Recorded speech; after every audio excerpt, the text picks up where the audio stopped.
Strawberry Blues, like the Muse of Langston Hughes, like Maya Angelou's bard, caging my mind into a fuse of words of different hues and sounds of decrepit melodic tunes of the beat, of the rhythm of hip hop.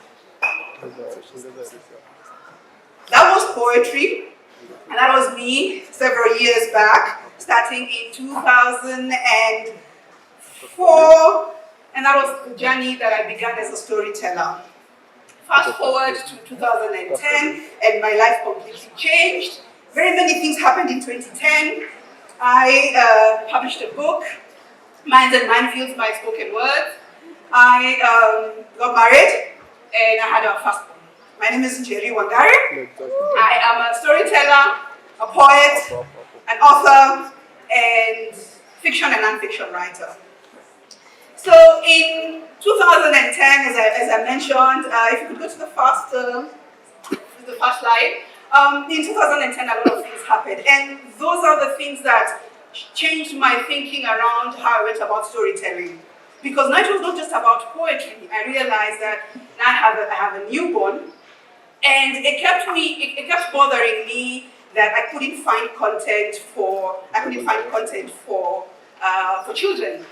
And that's around the time that the idea of storytelling, not just through poetry and through the blog articles that I was writing then, because I was running a blog I think from 2005. And that is when I began thinking about stories for children.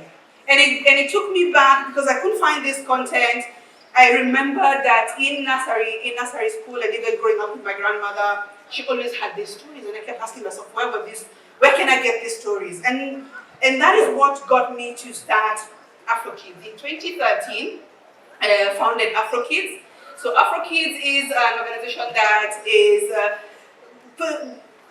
looking at different approaches of storytelling, whether it is through digitizing children's folklore, whether it is through bringing together media personalities to read storybooks in the various languages, through a podcast, whether it's through podcasting, and whether it's going to the various communities and collecting stories from there, or it is working with children's book writers and promoting their work. So in 2013, I founded AfroKids, and I had a grand idea. I wanted to build a storytelling app. Remember, it is 2013. All right? 2013, smartphones were still a pipe dream. Not everyone had a smartphone. Internet connectivity was certainly not, it was for the privileged few. And so the idea clearly was ahead of its time. And even in terms of development, the development was in terms of software development, and so it was a spectacular failure. Yes, the app did come out, but it couldn't do much. So after very many losses, I went back to the drawing board. I think it was a traumatic experience for me. So it took 10 years.